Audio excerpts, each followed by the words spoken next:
Assalamualaikum warahmatullahi wabarakatuh. Waalaikumsalam warahmatullahi wabarakatuh. Allahumma sholli ala Sayyidina Muhammad wa ala ali Sayyidina Muhammad, amma ba'du. Puji dan syukur mari kita panjatkan kehadirat Allah Subhanahu wa Ta'ala yang telah mengumpulkan kita pada malam hari ini yang insya Allah diberkahi olehnya. Salawat serta salam tak lupa kita curah limpahkan kepada Nabi besar kita, Nabi Muhammad Sallallahu Alaihi Wasallam, kepada keluarganya, para sahabatnya, dan para pengikutnya yang setia hingga akhir zaman. Malam ini aku mau bawain kultum tentang yuk melek politik.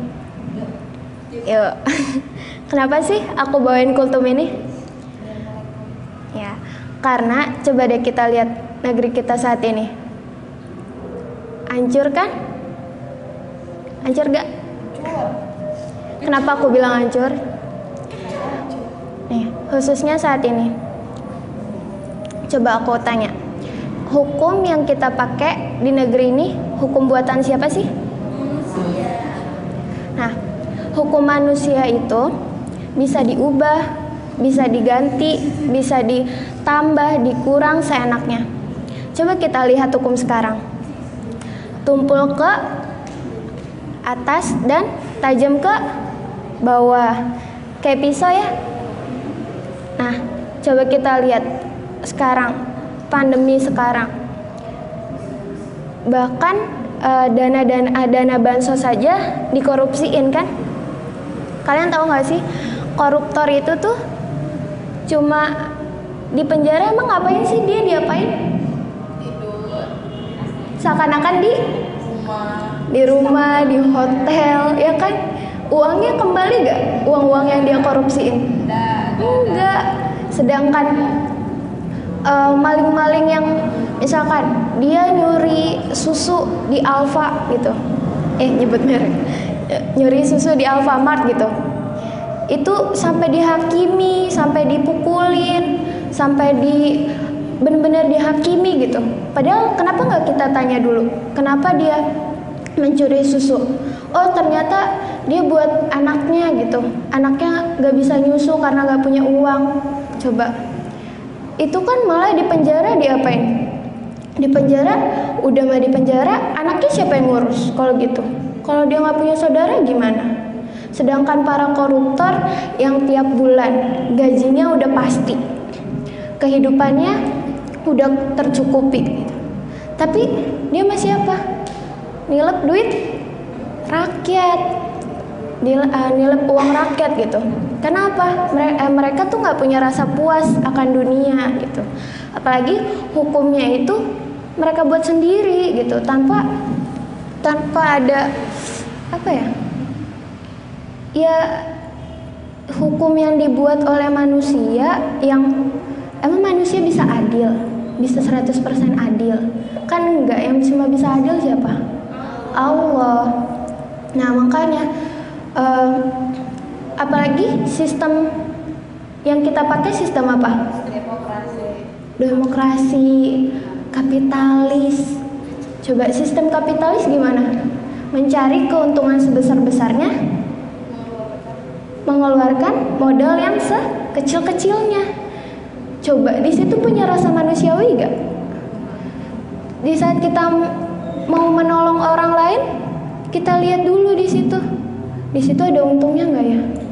Di situ aku dapat untung nggak ya kalau nolong dia? Itu sistem kapitalis bahayanya. Coba. Nah, sedangkan remaja zaman sekarang, ya Allah, udah makin udah nggak bisa dihitung lagi lah. Udah bobrok, ya bobrok. Nah, mereka tuh cuma nyaman cuma mengutamakan zona nyaman mereka. Mereka nyaman di lingkungan yang lingkup pacaran, mereka nyaman di lingkup yang bebas, seks bebas, minuman keras di situ. Mereka nyaman di situ tanpa mereka tahu, tanpa mereka memikirkan negara mereka tuh udah hancur gitu. Negara ini tuh udah benar-benar bobrok gitu loh. Nah, seharusnya apalagi kita seorang muslimah terutama, kita udah tahu nih misalkan. Kita udah tahu kalau politik itu tuh sama Islam tuh nggak bisa dipisahin gitu. Itu udah jadi satu gitu. Nah, ada juga misalkan udah tahu kayak gitu tapi berdalih misalkan kayak gini, kan cewek mah nggak bisa memimpin negara, cewek mah nggak dibolehin buat mimpin negara misalkan. Terus ya emang dengan kita ikut berkecimpung di peran politik itu, kita cuma tugasnya mimpin negara? Kan enggak. Nih, di sini Allah juga udah jelasin dalam Quran surah At-Taubah ayat 71 yang artinya orang-orang mukmin, laki-laki dan perempuan, sebagian mereka menjadi penolong bagi sebagian yang lain. Mereka memerintahkan kema'rufan dan mencegah kemunkaran. Tuh, laki-laki dan perempuan mukmin. Kita mukmin bukan? Mukmin. Nah, berarti tugas kita apa? Memerintahkan kema'rufan dan mencegah kemunkaran gitu. Bukan cuma memimpin negara, memimpin daerah gitu. Bukan itu gitu. Walaupun itu yang utama gitu. Tapi seorang muslimah juga punya aktivitas politiknya gitu. Pemikiran politik dari seorang muslimah, seorang perempuan dan laki-laki itu nggak dibedain, itu sama gitu, nggak ada batasannya, sama laki-laki. Sedangkan emang aktivitas politik perempuan itu ada batasnya juga gitu. Karena apa? Perempuan itu nggak bisa jadi kepala negara, yang kalau dalam sistem Islam itu disebutnya khilafah. Nggak bisa jadi khilafah, nggak bisa jadi amil, terus nggak bisa jadi kepala wilayah, khalifah, ya Allah, ya nggak bisa jadi khalifah. Nah,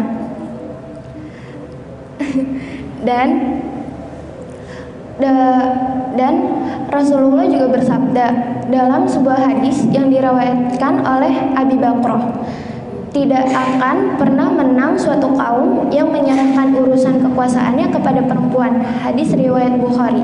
Tuh.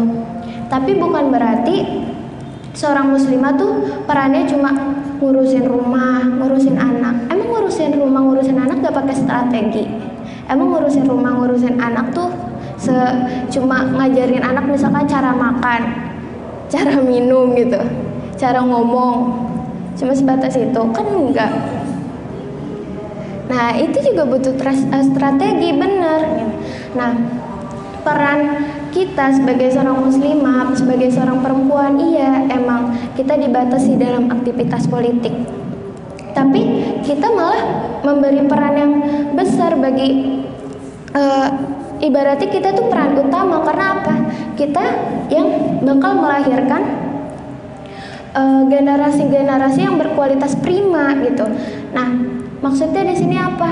Coba bayangin, kalau kita sebagai seorang perempuan gitu, kita nggak mau nyari tahu tentang hukum-hukum Allah, kita nggak mau mempelajari sistem Islam gitu, kita nggak mau belajar mencari ilmu, apa yang bakal kita kasih ke anak kita gitu. Nah, padahal seorang muslimah itu, seorang wanita itu adalah ummu warabbatul fil bait. Nah, itu maksudnya apa? Seorang perempuan itu adalah pencetak generasi gitu. Terakhir generasi kualitas prima dari kita. Kalau kitanya apa? Kitanya juga berkualitas. Kitanya bisa mengajarkan anak-anak kita gitu. Nah, makanya jadi seorang remaja kayak kita sekarang yang punya semangat, yang masih semangatnya tuh masih membara gitu ya, udah kemana-mana tuh masih bisa gitu, nggak gampang capek, encok gitu, ya kan? Nah, kita cari ilmu sebanyak-banyaknya, kita pelajari hukum-hukum Allah gitu, supaya apa? Kita bisa melahirkan generasi-generasi seterusnya tuh yang bisa menegakkan khilafah gitu, yang bisa menegakkan hukum Allah gitu. Kenapa? Hukum manusia ya itu tadi, yang bisa adil siapa? Cuma Allah. Yang menciptakan kita siapa? Allah. Nah, Allah itu menciptakan kita beserta alam semesta ini dan juga mengaturnya gitu. Karena apa? Ya Allah yang nyiptain, Allah yang tahu ini alurnya gimana, ininya gimana. Kan Allah yang tahu standar-standar itunya, ya kan? Nah, dan seorang wanita itu nggak cuma jadi seorang ibu yang bakal yang bakal ngedidik anak kita. Gak cuma itu, kita juga diwajibkan buat apa? Berdakwah gitu. Kita diwajibkan menyampaikan amar ma'ruf dan mencegah kemunkaran gitu. Kita menyampaikan apa yang udah kita ketahui. Kita mencegah kalau teman-teman kita di sekeliling kita itu berbuat munkar gitu. Nah, kita juga pada saat nanti pembaiatan khalifah, baiatnya khalifah, itu kita juga wajib membaiat khalifah gitu. Terus juga menasehati atau mengoreksi penguasa, itu juga seorang wanita diperbolehkan loh. Nggak cuma misalkan yang memimpin itu, misalkan yang memimpin itu seorang laki-laki kan pasti. Itu tuh karena seorang laki-laki, jadi seorang perempuan nggak boleh menasehati dan mengoreksi, itu nggak. Malah itu adalah suatu kewajiban seorang wanita juga gitu. Dan anggota partai politik juga kita boleh gitu. Karena apa? Karena pemikiran politik kita itu nggak dibatasin, itu sama laki-laki yang tadi aku bilang. Nah, hak memilih dan dipilih menjadi majelis umat itu juga kewajiban kita sebagai wanita. Nah, kalau misalkan kita sekarang males-malesan, kita bisa ngasih apa nanti ke anak-anak kita? Kita bisa ngajarin apa gitu? Masa kita nggak mau sih jadi seorang ibu yang hebat gitu, yang kayak ibunya siapa? Kayak ibunya Imam Syafi'i, terus juga ibunya Abu Bakar, bukan, kayak ibunya itu lupa. Oh ya, kayak Fatimah, terus udah kayak Siti Aisyah gitu. Itu kan Masya Allah. Nah, Islam juga menetapkan dua peran penting bagi perempuan, yaitu ibu dan pengolah rumah yang tadi. Nah, dalam Nizam al-Istima dinyatakan hukum asal seorang wanita dalam Islam adalah ibu bagi anak-anak dan pengolah rumah suaminya. Nah, ia adalah kehormatan yang wajib dijaga. Kan manusia itu kan dalam Islam tuh kehormatannya tuh, kemuliaannya itu ditinggiin banget gitu. Nah, seharusnya kita sebagai seorang muslimah itu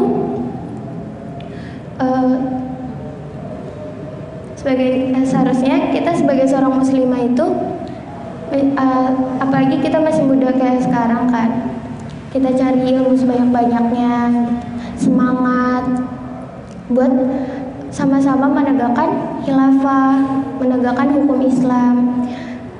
Mungkin segitu aja yang aku sampaikan. Kurang lebihnya mohon maaf. Kesalahan datangnya dari aku, kebenaran datangnya dari Allah. Wabillahi taufik wal hidayah. Wassalamualaikum warahmatullahi wabarakatuh.